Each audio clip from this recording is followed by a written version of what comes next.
Instituto de Educação Jeová Jireh. Aula de História da Arte do 7º ano.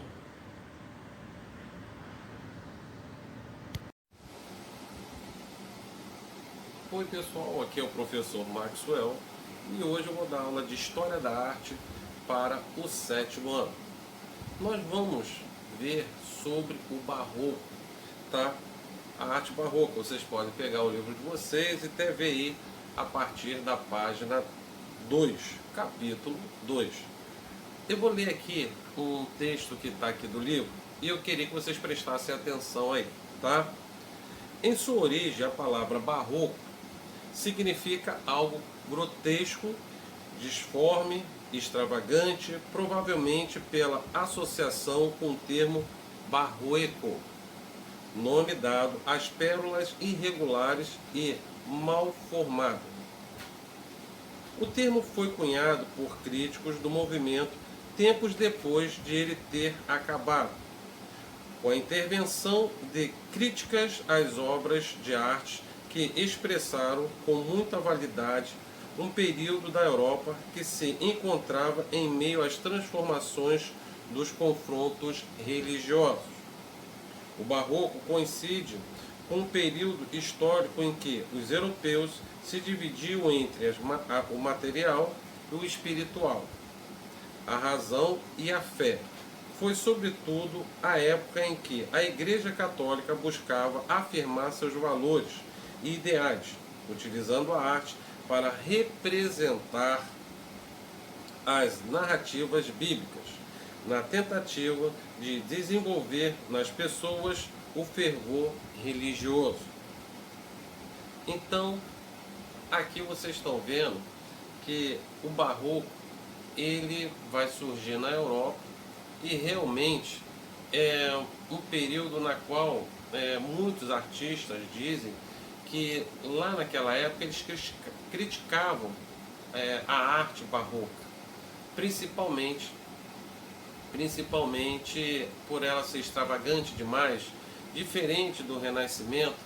Por exemplo, a arte barroca ela vai usar muito a luz e a sombra, que realmente, não vou mentir para vocês não, eu acho muito bonito, eu gosto desse estilo de arte, tá? Então, eu vou hoje passar para vocês um vídeo na qual ela vai falar sobre um dos principais representantes do barroco nesse período, tá? Mas antes eu vou falar de dois artistas, tá? Que nós já até falamos sobre ele. Vai ser o Jacopo Tintoretto, tá? Que ele nasceu em 1518 e vai morrer em 1594. Foi provavelmente o último grande pintor renascense da Itália e é considerado um dos precursores do barroco, tá?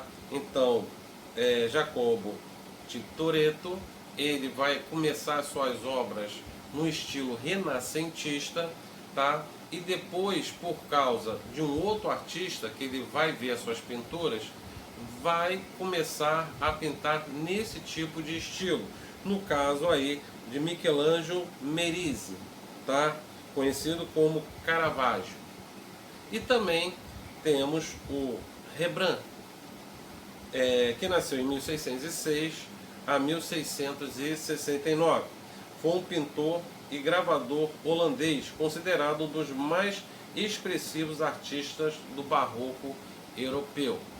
Então vocês estão vendo aí que eu falei esses três, claro que tiveram vários outros artistas nesse período barroco, mas eles colocam esses três artistas como representante do barroco europeu. Claro que esse estilo de pintura, ela vai chegar aqui à América também, tá? E nós depois vamos até falar aí de alguns pintores e escultores, tá? Do barroco, aqui no Brasil, por exemplo.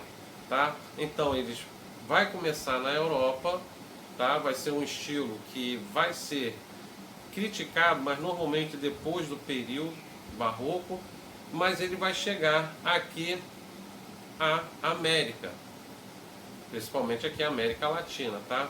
E depois, o que vai acontecer? Esse barroco vai chegar aqui no Brasil, vai influenciar principalmente porque nós estávamos no período do ouro aqui no Brasil, e aquela região ali, que era uma região nova, que vai nascer novas cidades, vai ser a região de Ouro Preto, tá? Antiga vila de Del Rey. Então vocês vão ver que a gente também vai falar num próximo vídeo sobre o barroco no Brasil, sendo representado por um dos maiores representantes da arte barroca no Brasil, que vai ser Aleijadinho, tá?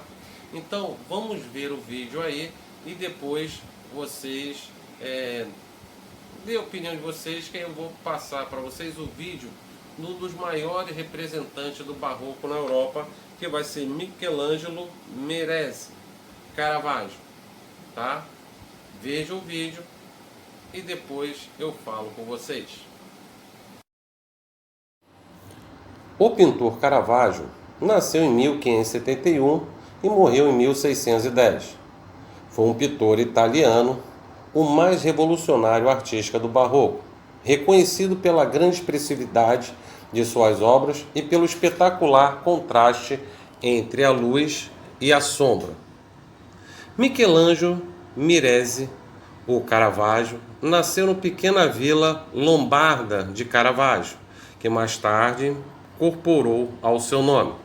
Na Itália, no dia 28 de setembro de 1571, filho de Fermo Merese, um mestre de obra, com 11 anos ficou órfão de pai, que morreu da peste negra. Com 13 anos, foi para Milão, onde trabalhou como aprendiz do pintor Simone Petezzano, discípulo de maneirista de Tiziano.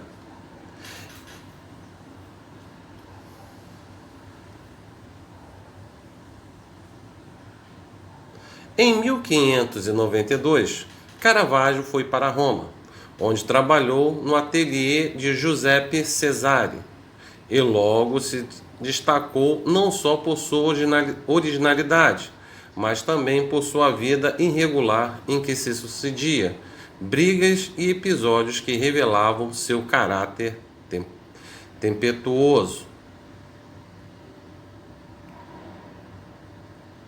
Nas primeiras pinturas de Caravaggio, em que o artista combina a figura humana com as tavernas e com a natureza morta, já é evidente o emprego estético do jogo de luz e sombras criando volume e profundidade. É dessa época que ele pinta o rapaz com cesto e frutas e os jogadores de carta. Obra-prima de Caravaggio é Medusa, uma pintura a óleo sobre tela montada sobre madeira, que retrata o rosto de Medusa, personagem da mitologia grega, com serpentes na cabeça. Supõe-se que o modelo foi o próprio Caravaggio, que teria pintado sua careta refletida em um espelho. Outra obra de Caravaggio, inspirada na mitologia grega, foi a tela de Narciso, que, apesar de questionada a sua autoria, foi finalmente conferida a Caravaggio. A pintura barroca desenvolveu-se rapidamente na Itália, e maior representante do estilo foi Caravaggio, o mestre do realismo e do contraste de luz e sombra, que explorava uma dramática profunda. O pintor reunia na cena principal, em primeiro plano, personagens sobre um foco de luz que destacavam de um fundo muito escuro, estilo que ganhou o nome de tenebrismo, a fim de dar efeitos escultóricos do modelo.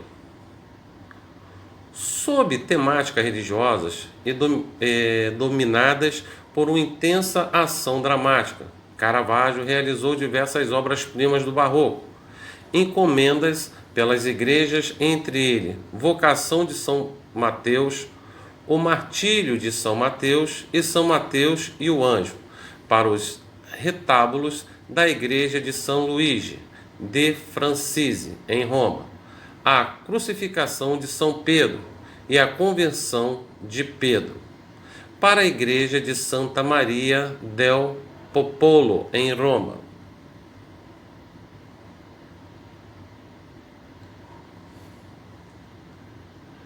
Uma das suas últimas obras, Caravaggio desfrutou a fama, mas alguns trabalhos eram considerados indecorosos pela Igreja Católica.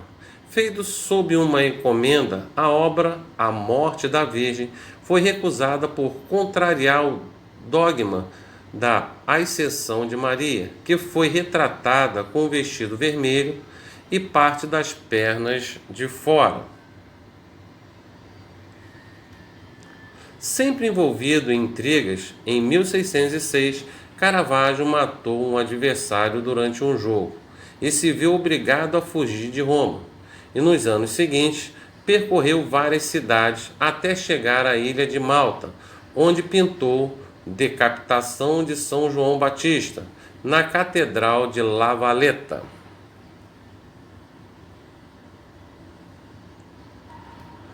Caravaggio foi ferido e faleceu em um atentado na praia de Porto Ercole, na Toscana, na Itália, no dia 18 de julho de 1610. Depois...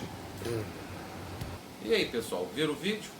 Espero aí que tenham gostado aí das obras de arte e da própria história de Caravaggio, tá? É um pintor que realmente a sua pintura é maravilhosa, como se fala no próprio vídeo, que diz através da narrativa que ele tinha um próprio estilo, tá? Vai falar, vocês viram aí como ele morreu. Ele era um cara, um excelente pintor, mas de vez em quando arrumava uma confusãozinha aí, tá? Então, Caravaggio foi o representante que vai ter influenciar, como eu falei, Jacob e também o Rembrandt, tá? Que vão se inspirar nas obras de Caravaggio, que, na minha opinião, não desmerecendo os outros pintores, é um dos pintores barrocos que eu mais gosto, tá? Para acrescentar coisas sobre Caravaggio que eu esqueci até de falar, uma delas que Caravaggio ele foi ferido e faleceu em um atentado na praia de Porto Ercole, na Toscana, na Itália, no dia 18 de julho de 1610, depois de ter se envolvido em uma briga, entre vários que ele já tinha arrumado. Ele morreu jovem, morreu aos 38 anos, para vocês terem uma ideia. Uma das outras curiosidades que é bom a gente falar aqui sobre Caravaggio, por exemplo, ele era frequentador de submundo de Roma. Caravaggio buscava modelos entre músicos, vendedores de rua, ciganas e prostitutas. Então, muitos desses modelos que ele pintava eram as pessoas aí do submundo de Roma. Outra coisa também, o artista espantou os fiéis ao representar São Tomé enfiando o dedo dentro da legista em uma ferida de Jesus ressuscitado na tela São Tomé, o Incrédulo, de 1599. Realmente, essa pintura é muito assim, você vê lá o cara botando o dedo lá na ferida onde o soldado romano enfiou a lança em Jesus para matá-lo, né? Então é isso, pessoal. Um abraço. Quando a gente for falar do barroco, na próxima aula do barroco aqui no Brasil, tá? Vocês vão ver aí a grande obra que foi, por exemplo, de Aleijadinho, tá? Então, pessoal, na próxima aula, então a gente se vê aqui, tá? Nessa videoaula. E outra, não esqueçam, se for sair na rua, coloquem a máscara. Não esqueça também de levar o álcool gel, sempre passar o álcool gel na mão. Chegando em casa, toma um banho, troca de roupa e se cuide, tá? Para a gente acabar logo com essa pandemia e a gente voltar logo às nossas aulas, que não existe coisa melhor que a aula presencial. Então, meus queridos, um abraço, até a próxima videoaula. Se cuidem!